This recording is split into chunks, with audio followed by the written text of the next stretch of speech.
दोस्तों नमस्कार। Red politics में आपका स्वागत है। आपने देखा दिल्ली में 28 साल बाद कमल खिल गया। इसमें बीजेपी का ग्राउंड लेवल का काम कहे या फिर मोदी मैजिक, वो सब आपने देखा ही होगा। लेकिन अब सबसे बड़ा सवाल केजरीवाल को लेकर है। क्या आखिर केजरीवाल आने वाले समय में अपनी पार्टी को या फिर खुद को कैसे बचा पाएंगे? इसी सिलसिले में आज बात होगी। यही बातचीत करने के लिए हमारे साथ जुड़ गए हैं मिस्टर राजेंद्र मलिक, जो राजनीति के विशेषज्ञ है। सर, आपका बहुत बहुत स्वागत। प्रशांत जी, आपको और आपके दर्शकों को मेरा बहुत बहुत प्रणाम। सर, आज आपको पता ही है हम बात करेंगे केजरीवाल जी पे। केजरीवाल के सामने सर ऐसी समस्या खड़ी होगी, आगे कुआ पीछे खाई, आखिर जाए तो जाए कहां? कांग्रेस से उनकी बनती नहीं, बीजेपी वाले उन्हें रास नहीं आ रहे, और ऐसे में अब खुद को बचाना और अपनी पार्टी को बचाना मुझे तो असंभव लग रहा है। सर, आपके क्या विचार है इस पे? देखिए प्रशांत जी, जो उन्होंने दिल्ली में करा, एक ही कमी रह गई। जो उन्होंने वादे किए थे वो इन्होंने दिल्ली में वादे पूरे नहीं कर पाए। जी सर। और सबसे बड़ी बात यह है कि जो इन पे आरोप लगे, जी सर। उनके उन आरोपों को झूठा सिद्ध नहीं कर पाए। सबसे बड़ी बात तो ये है। तो सर न्यायालय में इन्हें बेल कैसे मिल गई फिर? नहीं, बेल मिली है इसका मतलब ये तो नहीं कि आरोपों से छूट गई है। जी सर। बेल तो आपको पता है कि कैसे कैसे अपराधियों को बेल मिल जाती है। जी सर। तो बात तो ये है कि अगर ये अपने जो इन पे आरोप लगे हैं उनको ये झूठा सिद्ध कर दे, जी सर। तो ही तो कुछ मायने रखेगा ना। और उनको झूठा सिद्ध अब तक कर नहीं पाए हैं ये। तो जब तक उन आरोपों को झूठा सिद्ध नहीं करते हैं तो अपने आप को सच्चा प्रूव कैसे करेंगे? सर, आपका कहने का मतलब ये है सीधा सीधा कि एक तो इन्होंने जो दिल्ली की जनता से वादे करे थे वे पूरा नहीं कर पाई। जी बिल्कुल। ठीक है सर। अगर आप वादों की बात करो सर, जब प्रधानमंत्री नरेंद्र मोदी जी ने चुनाव लड़ा सर, उन्होंने 15 लाख का भारत की जनता से वादा करा था, जो शायद अब तक पूरा नहीं हो पाया। उसके बारे में आपके क्या विचार है सर? प्रशांत जी, मैं आपसे बताना चाहूंगा कि मोदी जी ने ये कहा था कि इतना पैसा बाहर के बैंकों में जमा है जी सर। कि हर नागरिक के खाते में 15-15 लाख रुपया आ सकता है। नहीं सर, आएगा।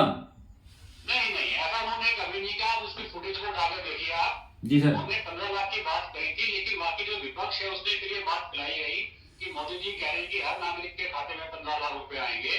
ऐसा उन्होंने कभी नहीं कहा। उन्होंने कहा था 15 लाख आ सकते हैं, इतना पैसा है बाहर। लेकिन सर, अगर आप काले धन की रिपोर्ट उठा के देखें तो पहले से ज्यादा काला धन स्विस बैंक में जमा हो गया।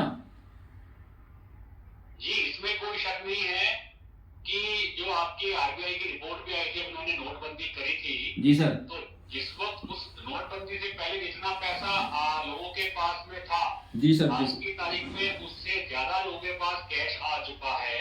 जी सर। लेकिन नोटबंदी का कोई सिर्फ एकमात्र खाली यही नहीं था कि भाई लोगों के कैश ना जाए। उसका एक बहुत बड़ा काम था कि भाई जो आपकी नोटबंदी, जो फंडिंग हो रही थी बाहर से, नकली नोटों से आ रहे थे हमारे यहाँ पे, उसको बंद करना भी बहुत बड़ा एक लक्ष्य था, जिसमें सरकार लगभग 100% सफल रही। सर 100% तो नहीं कह सकते, लेकिन 90% जरूर कह सकते हैं, क्योंकि आए दिन आप देखिए ना, उसका तो एक सबसे बड़ा प्रूफ तो मैं आपको यही दे सकता हूँ कि जिस तरह से पहले कश्मीर में पत्थरबाजी हुआ करती थी या दूसरे एंटी जो आपके हमारे देश के गतिविधियां होती थी, उन पे लगभग पूर्ण विराम लगा हुआ है। और जो लोकल आदमी है उसमें इन्वॉल्व नहीं है। तो फंडिंग बंद होने का कारण क्या रहा? वो फंडिंग बंद होने का कारण आपका नोटबंदी ही था। चलो सर, मुद्दे पे बात करते हैं। अब फिलहाल मतलब आप सीधे सीधे मुझे ये बताओ, बीजेपी के सामने अरविंद केजरीवाल किस प्रकार से टिके रहेंगे? देखिए, बीजेपी आज की तारीख में आप ये कहो कि देश की ही नहीं, लगभग संसार की सबसे बड़ी पार्टी है। मजबूत की पार्टी है, संसार की सबसे बड़ी पार्टी भी है। और पार्टी एक कैडर पे स्थित है और इनका एक काम करने का तरीका भी है। जी सर। तो इन सब बातों को देखते हुए जो केजरीवाल की अगर आप पार्टी देखें, जी सर, तो केजरीवाल की पार्टी में तो बहुत से लोग तो पहले ही बिखर गए थे। और जो इनके आसपास जो लोग थे, जैसे आपका वो जिसमें स्वाति मालीवाल के साथ मारपीटाई इनके घर पे ही करी थी, विभव नाम क्या है उनका, हाँ जी, उस तरह के आदमी इनके चारों तरफ आ गए हैं। तो केजरीवाल को अगर मजबूती से खड़ा होना है तो अपने वादों पे खड़ा करना पड़ेगा। जो उसके सलाहकार है उसको उन्हें देखना पड़ेगा कि सलाहकार ये उसके लिए ठीक है या नहीं है, क्योंकि जो असली आदमी थे उनसे छिड़क गए पहले ही जो है। ईमानदार आदमी थे, दबंग आदमी थे। अब ये चाटुकारिता वाले इनके चारों तरफ आदमी है, इनको इन्हें देखना पड़ेगा, इनकी छट्टी करनी पड़ेगी, विश्वसनीय इनको आदमी लाने पड़ेंगे और एक नीति बनानी पड़ेगी, तब जाके बीजेपी के सामने ये खड़े हो सकते हैं। सिर्फ खड़े होने की बात कर रहा हूँ मैं, खाली आगे चलने की बात नहीं कर रहा हूँ आपसे। क्या केजरीवाल सर, बीजेपी अब केंद्र में भी है, अब दिल्ली में भी आ गई, देश में भी है इतनी मजबूती से, क्या अब भी केजरीवाल उतनी बेबाकी से बीजेपी के सामने बोल पाएंगे? आपको क्या लगता है? देखिए प्रशांत जी, जहां तक सवाल है बोलने का, आज की तारीख में अगर इनकी ऐसी स्थिति नहीं है कि ये कुछ भी अपनी बात कह सके किसी के भी सामने, अब अपनी बात कहने के लिए ही तो इनको अपने आप को मजबूत करना पड़ेगा, कुछ करके दिखाना होगा। और आज की तारीख में इनके पास सिर्फ एक ही कार्य क्षेत्र बचा है और वो है पंजाब। अच्छा सर, तो पंजाब में अगर ये कुछ करके दिखाए तो हो सकता है 2027 में बीजेपी के सामने खड़े हो सके। मेरी राय सर, जो मैं जितना राजनीति को जानता हूँ, अगर केजरीवाल भगवंत मान को आगे करते हैं और खुद पीछे रहते हैं जी, तो इस तरह से तो सर पार्टी का सत्यानाश हो जाएगा, उन्हें फ्रंट पे आना पड़ेगा। देखिए प्रशांत जी, जहां तक सवाल है केजरीवाल का फ्रंट पे आना और भगवंत मान को बैक सीट पे ले जाना, जी सर। भगवंत मान आते हैं जट सिख कौम से, जी सर। और आप पंजाब का इतिहास उठा के देखिए तो पंजाब में कभी भी किसी नॉन सिख को मुख्यमंत्री के लिए कभी आज तक ऐसा अवसर नहीं मिल पाया है। और जैसा आपने देखा कि जिन्होंने मीटिंग बुलाई थी पंजाब, जितनी भी आपका विधायक दल है उनका विधानसभा का, जी सर। उन्होंने दिल्ली में मीटिंग बुलाई थी। दिल्ली में मीटिंग क्यों बुलाई? सिर्फ इसलिए कि भाई केजरीवाल दिखाना चाहते थे कि मैं मेरी पार्टी अध्यक्ष हूँ और मेरी पार्टी में पकड़ है। अच्छा। एक मात्र खाली यही कारण था अपनी पकड़ दिखाने का, वरना तो आधे घंटे की मीटिंग में आप क्या कर सकते हो। तो जहां तक सवाल है अपने आप को फ्रंट पे लाने का, अपने आप को फ्रंट पे लाने की कोशिश तो कर रहे हैं। जी सर। लेकिन इस बात को ध्यान रखना पड़ेगा कि पंजाब में नॉन सिख को कोई भी अप्रूव। सर केजरीवाल ये दिखाना चाहते थे कि मैं पार्टी का सर्वे सर्वा हूँ, मेरे एक फोन पे सभी विधायक दिल्ली आएंगे पंजाब से तुरंत एकदम। जी जी, बिल्कुल आप ठीक कह रहे हैं, एकदम बिल्कुल ठीक कह रहे हैं आप। लेकिन सर आप एक बात बताओ, केजरीवाल ने भगवंत मान को बनाया, लेकिन अब सिचुएशन सर उल्टी होगी सब चीज दिल्ली चुनाव हारने के बाद में, और सबसे बड़ी मतलब केजरीवाल भी खुद की सीट हार गए, तो ये तो बिल्कुल विपरीत होगी परिस्थितियां।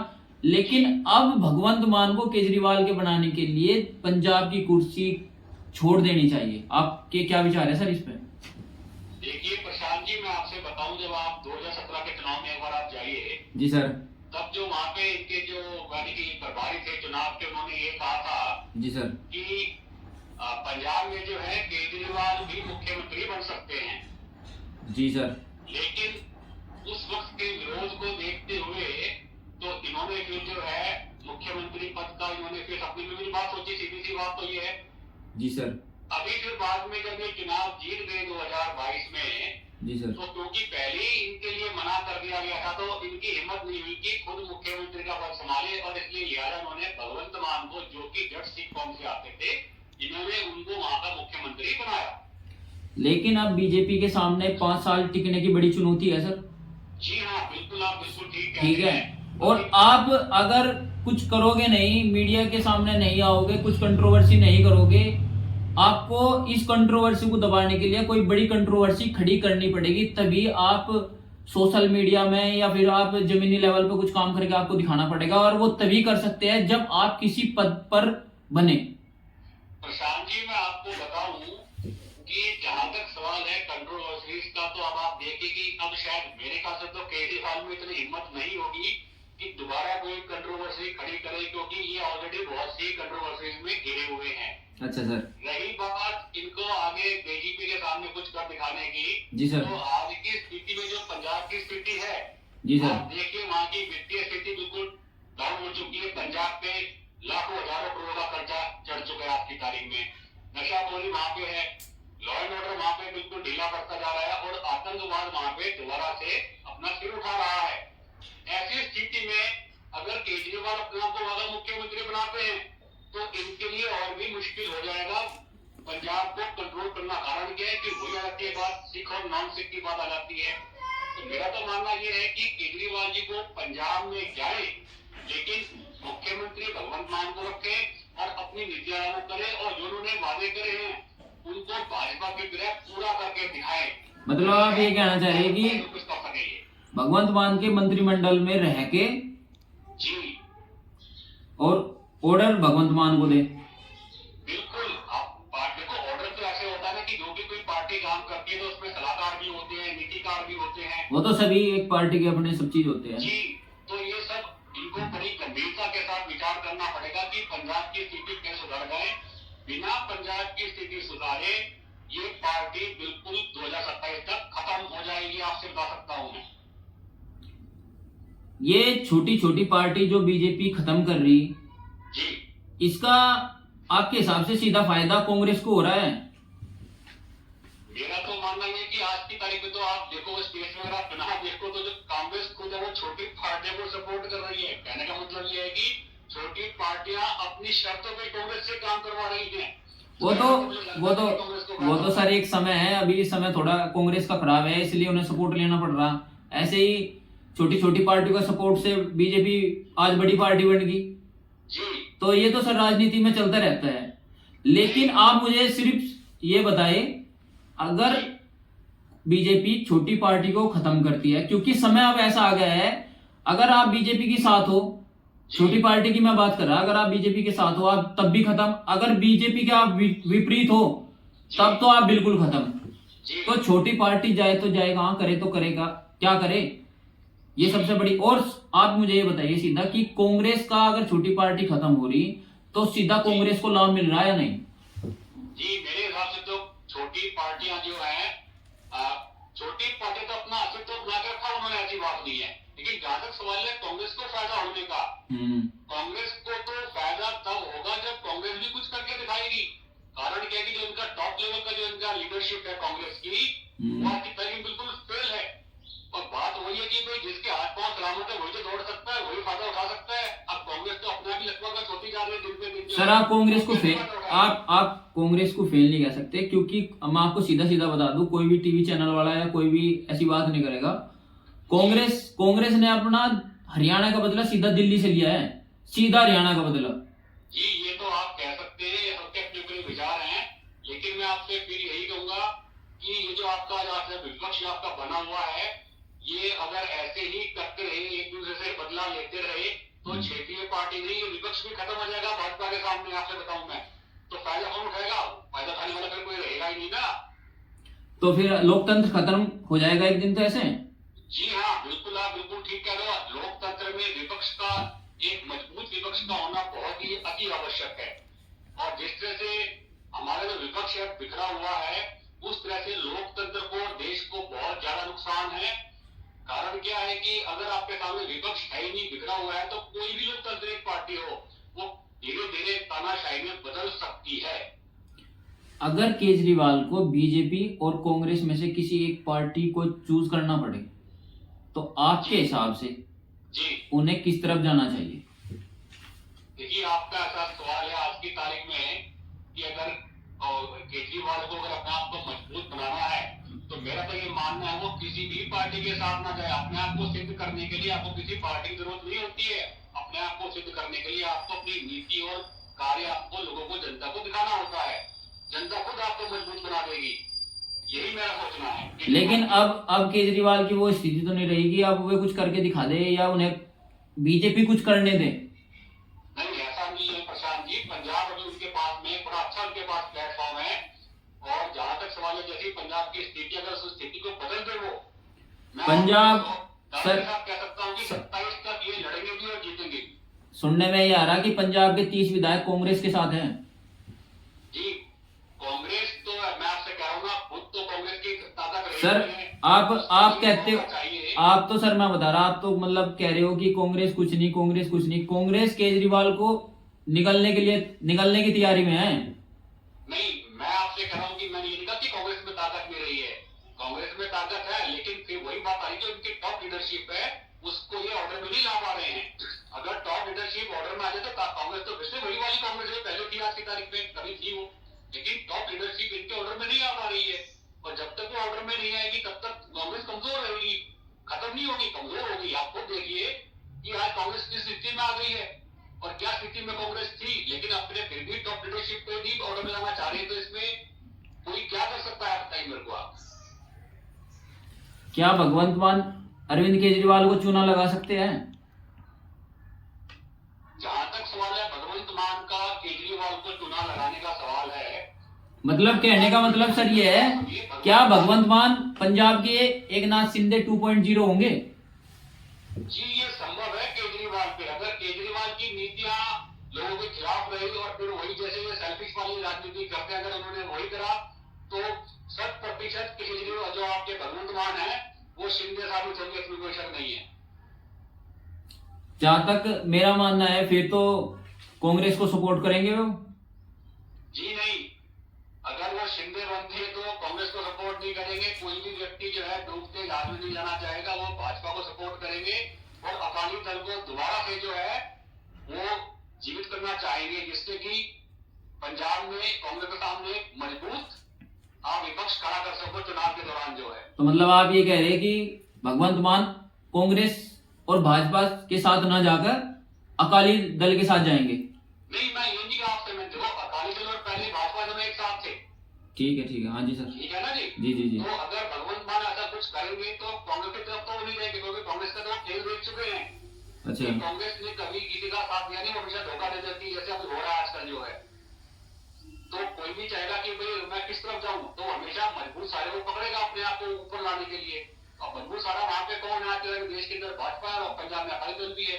तो अगर ये इकट्ठे होकर के और ये अपनी नीतियों को लोगों को दिखा करके, क्योंकि कांग्रेस तो ऑलरेडी फेल है वहां पे। किसान आंदोलन सर, किसान आंदोलन के बाद में अकाली दल ने अपना समर्थन वापस ले लिया था बीजेपी से। जी वही मैं आपसे कह रहा हूँ ना, तो राजनीति में और मैं आपको ये कोरे मतलब मैं ये आपको एक कोरे कागज पे लिख के दे सकता हूँ, जब तक पंजाब में जो किसान मरे जी उनके लिए बीजेपी माफी नहीं मांगती जी और गेहूं और चावल पर एमएसपी लागू नहीं करती, तब तक बीजेपी का कोई पंजाब में उदय नहीं हो सकता। मैं आपसे प्रशांत जी, मैं आपसे वही तो कह रहा हूँ, जब नई पार्टी आपके साथ जुड़ती हैं तो कुछ आपको उनकी बात माननी पड़ती है, कुछ आपको अपनी बातें मनवानी पड़ती हैं। तो समीकरण बदलते हुए देर नहीं लगती, ये मेरा आपसे कहना है। तो मतलब आपका कहने का मतलब ये है कि अगर पंजाब में सरकार बनती है तो बीजेपी एमएसपी लागू कर देगी? हो सकता है लागू कर दे। अच्छा सर, और बताइए आप। तो इसमें तो सर फिर भी इसमें अगर चारों तरफ से एक चक्रव्यूह देखे तो इसमें फंस तो रहे केजरीवाल, वे कैसे निकलेंगे इससे बाहर? नहीं, मैं वही तो आपसे कह रहा हूं ना, देखो केजरीवाल ऐसा नहीं है कि इनके पास कुछ करने के लिए राय नहीं है। आज की तारीख में दिल्ली में एक बड़ा मजबूत विपक्ष अभी इनके पास 22 विधायक है जी। अभी इनके पास सर 22 विधायक है और अगले 6 महीने में जी आपको इनकी संख्या 50% घटी मिलेगी। वही तो मैं आपसे कह रहा हूं ना, मैंने आपसे शुरू में मैंने कहा था कि केजरीवाल को अपनी नीतियों पर पुनः विचार करना होगा और जो उनके आसपास जो उनके सलाहकार हैं उनको इन्हें दोबारा देखना पड़ेगा कि भाई ये सलाहकार इनके लिए क्या कार्य कर रहे हैं। उन सलाहकारों ने तो इन्हें दिल्ली चुनाव हरवा दिया। जिन सलाहकारों की ये बात मान के दिल्ली चुनाव लड़ रहे थे उन सलाहकारों ने ही इन्हें, क्योंकि अगर ये जैसे जेल गए बैक टू बैक, इनकी सभी विधायक जेल चले गए, अगर ये अपना इस्तीफा दे देते और कार्यभार दूसरे को सौंप देते तो आज शायद ये दिल्ली चुनाव ना होते। वही तो मैं आपसे कह रहा हूँ, केजरीवाल जो है बड़ा सेल्फिश तरह की राजनीति खेलते हैं केजरीवाल जो है। अभी भाजपा ने क्या करा दिल्ली में, अपनी तो योजना उन्होंने बताई, लेकिन उन्होंने पहले साफ कर दिया कि जो योजनाएं ऑलरेडी लागू हैं दिल्ली में हम उनको नहीं निकालेंगे, बिल्कुल भी उनको हटाएंगे नहीं। तो उन्होंने पहले तो लोगों को भरोसा दे दिया। दूसरी बात, केजरीवाल ने बार बार कहा कि हमें भाजपा वाले काम नहीं करने दे रहे, हम काम नहीं कर पा रहे हैं। लोगों के दिमाग में क्या बन गया कि भाई इसको तो भाजपा काम ही नहीं करने दे रही है। जी सर। तो इसे अगले 5 साल अगर हम इनको बैठाया जाए तो कुछ काम करेंगे ही नहीं, ना कुछ काम दिल्ली में होगा, तो जो वोट चोरी है। तो वही मैं आपसे कह रहा हूँ, सबसे पहले अपने आप को मजबूत करना पड़ेगा, अपनी नीति में विचार करना पड़ेगा कि आप क्या कर रहे हैं, क्या कह रहे हैं और आपके कौन सलाहकार हैं। सर आपके हिसाब से विचार करने के बाद ही कुछ हो सकता है। आपके हिसाब से सर जो केजरीवाल जी का करियर है वो एक आंदोलन से नेता बने हैं जी।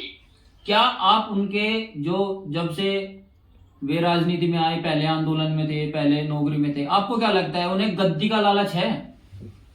जी हाँ, बिल्कुल है, उन्हें गद्दी का लालच है। इसी पर उन्हें विचार करना पड़ेगा कि आपको गद्दी का लालच करना है या राजनीति करनी है, देश के लिए कुछ काम करना है, लोगों के लिए कुछ काम करना है। ठीक है सर, लास्ट सवाल है सर आपसे। जी। अरविंद केजरीवाल को मतलब खुद को बचाने के लिए कोई वो कहते हैं ना मूल मंत्र, वो क्या होगा? केजरीवाल को अगर खुद को बचाना है तो उनके लिए एकमात्र मूल मंत्र है, ईमानदारी की राजनीति करे, संघर्ष करे और जो वादे करे हैं उन वादों को पंजाब में 100% पूरा करके दिखाएं। एकमात्र उनके सामने सिर्फ केवल यही रास्ता है। मतलब कहने का मतलब ये है, अगर आपको राजनीति में वापसी करनी है तो तन मन धन से पंजाब को में झोंक दे खुद को। जी बिल्कुल बिल्कुल, आप बिल्कुल ठीक कह रहे हैं प्रशांत जी। आप थैंक यू सर, आपने हमें समय दिया। प्रशांत जी आपका बहुत बहुत धन्यवाद। धन्यवाद। मुझे बुलाया और मेरे विचार सुने और लोगों को विचार सुनवाए। धन्यवाद सर, बहुत बहुत धन्यवाद सर, आपने हमें अपना समय दिया और हमारी बातें सुनी और अपनी रखी। जी धन्यवाद। धन्यवाद सर। दोस्तों ये थे हमारे साथ राजेंद्र मलिक, जो राजनीति पे अपनी बेबाक बातें रखते हैं। अगर आपको हमारी वीडियो पसंद आई हो तो प्लीज लाइक करें, शेयर करें, सब्सक्राइब करें, अपने देश से प्यार करें। जय हिंद, जय भारत।